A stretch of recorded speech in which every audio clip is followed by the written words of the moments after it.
بسم اللہ الرحمن الرحیم۔ محترم ناظرین السلام علیکم۔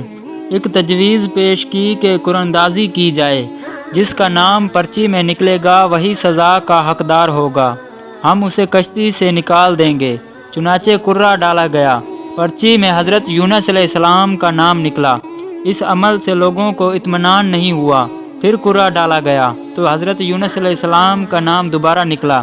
اس طرح یہ عمل بار بار دہرایا گیا، ہر بار یہی ہوا کہ حضرت یونس علیہ السلام کا نام آ جاتا۔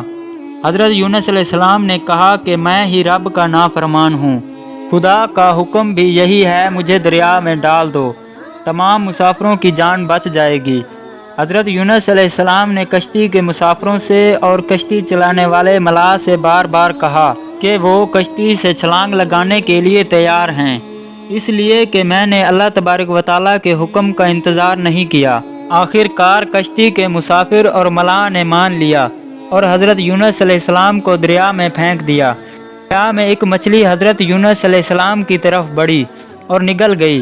اللہ تعالیٰ نے فرمایا کہ اے مچھلی، یہ تیری خوراک نہیں ہے، یہ تیرے پیٹ میں امانت ہے جسے تو نے واپس کرنا ہے۔ چنانچہ آپ علیہ السلام مچھلی کے پیٹ اور اندھیرے میں رہے، اللہ تعالیٰ کا ذکر کرتے رہے اور معافی طلب کرتے رہے۔ آپ علیہ السلام پکار رہے تھے، اے اللہ، تیرے سوا کوئی عبادت کے لائق نہیں، تو پاک ہے، اپنے ہی نفس پر ظلم کیا میں ظالموں میں سے ہوں۔ اللہ تعالیٰ نے آپ علیہ السلام کی پکار سن لی۔ آپ علیہ السلام مچھلی کے پیٹ میں محفوظ رہے۔ مچھلی نے دریا کے کنارے پر اگل دیا۔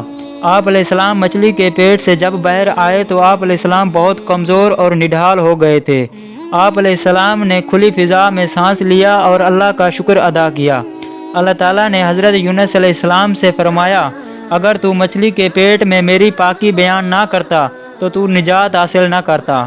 جس جگہ پر مچھلی نے آپ علیہ السلام کو اگلا تھا وہاں کوئی درخت یا سایہ نہ تھا، وہاں دھوپ ہی دھوپ تھی، گرمی بھی ناقابل برداشت تھی۔ اللہ کے حکم سے وہاں بیل دار پودا اگایا اور پودے کی بیل سے سایہ بنا، اور آپ علیہ السلام سایہ کے نیچے بیٹھ گئے اور اللہ کا ذکر کرنے لگے۔ کہا جاتا ہے کہ آپ علیہ السلام کے پاس پہلے ایک ہرنی آتی تھی اور وہ اسے اپنا دودھ پلا جاتی تھی۔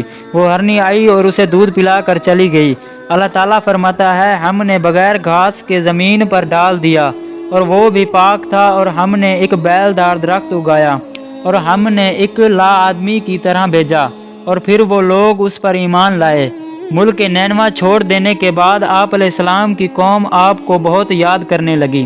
آپ علیہ السلام کے نکل جانے کے بعد پچھتانے لگے۔ لوگوں نے محسوس کیا کہ آپ علیہ السلام نبی تھے اور ہدایت کے لیے آئے تھے۔ لوگوں نے اللہ تعالیٰ سے معافی طلب کی اور حضرت یونس علیہ السلام کی آمد کا انتظار کرنے لگے۔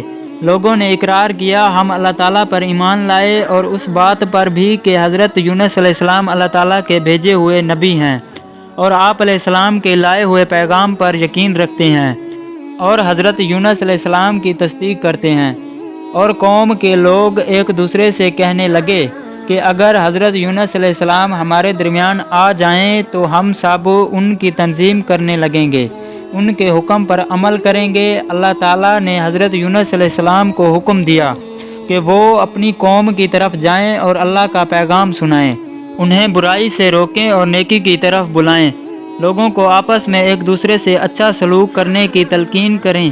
چنانچہ اللہ تعالیٰ کے حکم پر آپ علیہ السلام اپنی قوم کی طرف لوٹے تو قوم سمود نے خوشی اور مسرت کا اظہار کیا اور آپ علیہ السلام کے حکم پر عمل کرتے۔